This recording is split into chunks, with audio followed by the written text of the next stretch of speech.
Well, hello, good morning, good afternoon, good evening.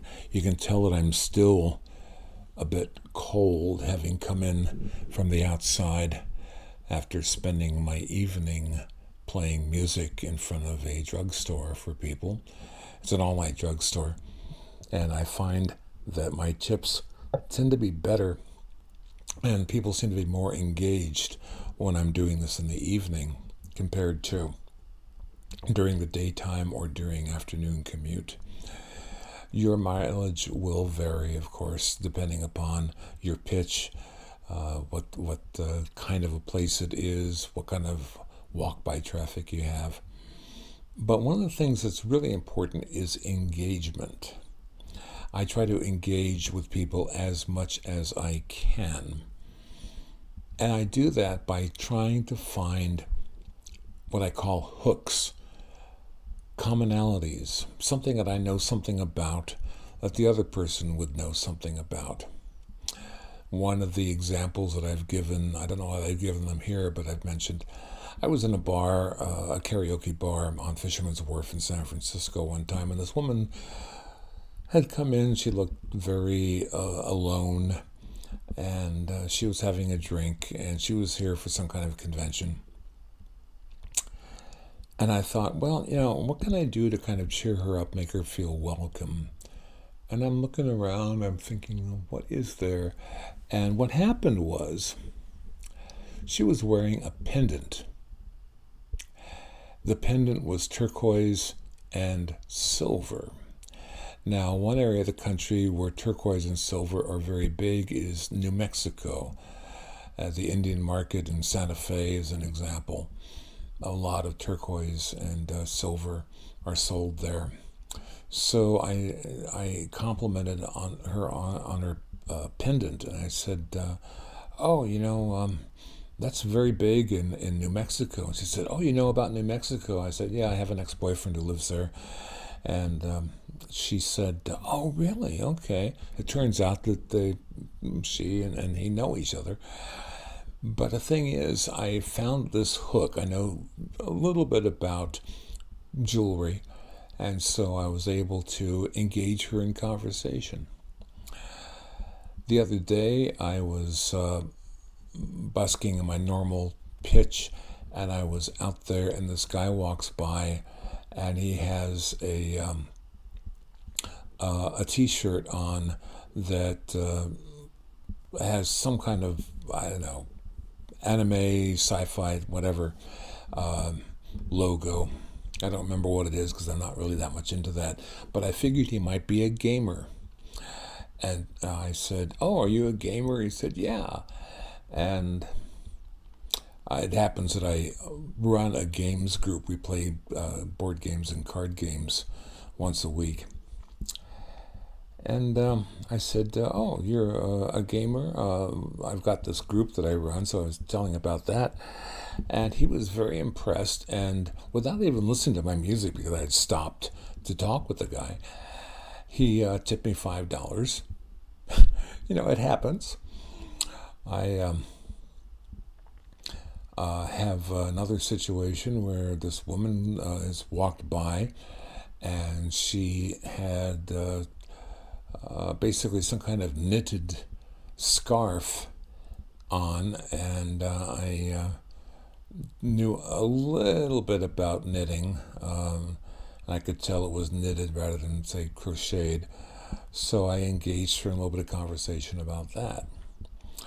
And of course, if somebody comes by and they look intrigued, then I say, are you a musician? And sometimes they are. Or sometimes they're just intrigued by my instrument. So I'll talk about my instrument a little bit, which is a Hohner melodeon, very big in Europe, in Italy, and in Ireland, and Germany as well, of course. And so I'll talk a little bit about that. And if they get engaged, then they'll often tip. And they'll tip better than if they had just been walking by. There was a guy who I just happened to see him go by. He was on a turquoise bicycle, was wearing turquoise running shoes and had a turquoise hat. And I just had to stop and mention his color scheme. And he said, "Oh, yeah, turquoise is my favorite color because of whatever." I don't remember what he was saying. But he stopped and he tipped me, I think, $2 or $3, something like that. And I'm not afraid to stop. I'm playing, I'm an entertainer, of course. But the thing is, people like to be engaged. And but the important thing about hooks, you've got to watch very carefully what the hook is. So you don't compliment somebody on how they look. You don't compliment them on things that they can't change. You can't tell somebody they're beautiful. They will see it as a sexual come-on. You can't do that. But if they do something, they accessorize. They have an interesting looking purse, or their backpack is unusual, or any number of things. The t-shirt, of course, is a big giveaway. You can read a lot of things into t-shirts. There was a guy who had a t-shirt for a moving company where my cousin worked at one time. And I said, is Smooth Movers still in business? And he said, "Oh, yeah, you know about the place?" I said, "Yeah, my cousin used to work there." And we started talking, and he tipped me, I think, $6, $7, something like that. Those things are very important. They add up. And obviously, you're in it to be a performer, but you're in it for the money, too. So that's very, very important in being able to engage customers. We all start out as shy, or at least those of us who are performers start out as shy. I was a radio DJ and a talk show host. When I was living in Sacramento, I was a movie host at a station. But the thing is, I've always been very, very shy. You wouldn't believe it now, but that was the case. I found that the only way to get out of my shell was to be a performer. I was a radio DJ, but I did it basically because I liked doing it, not because I ever thought of myself as being a star. And because I didn't have that drive to be a star, I never became one. I'm a minor celebrity. People would stop me at Safeway because they saw me on TV or they heard my voice, and I have a distinctive voice.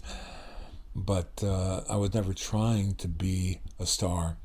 But when I learned about how to engage people by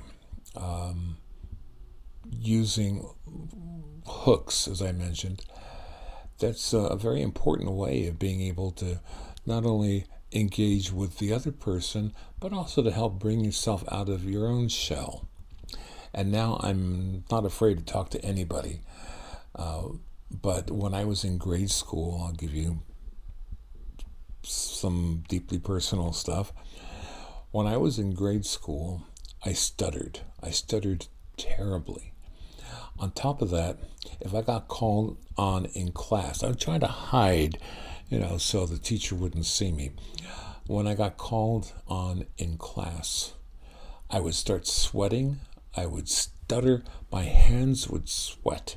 My legs were all very shaky. Because I was terrified about anybody identifying me in public or paying attention to what I was saying, because I was so afraid of being wrong or incorrect or doing dumb things. But if you engage with people, you begin to come out of your shell. And as a performer, the more that you're able to come out of your shell, the better it is for everybody, because they see you as not only a professional, but they see you as somebody that they themselves can engage with. So engagement is extremely important, and having a hook, being able to notice something about that person which indicates their individuality, goes a long way toward helping to engage with them. Okay? Thank you for watching. I appreciate it. Do the sign up for the thing, so you get the regular videos and questions. I always answer questions, and hopefully the next time you see a video, I'll be a little bit prettier. I'm back. You'll notice my behind me here. I'm back in the same room where I was a couple weeks ago. I move around various Airbnbs, and this particular place I've come back to, and I like it a lot. And so you'll probably see me here a few more times. Thanks for watching, and have a good day. Thank you.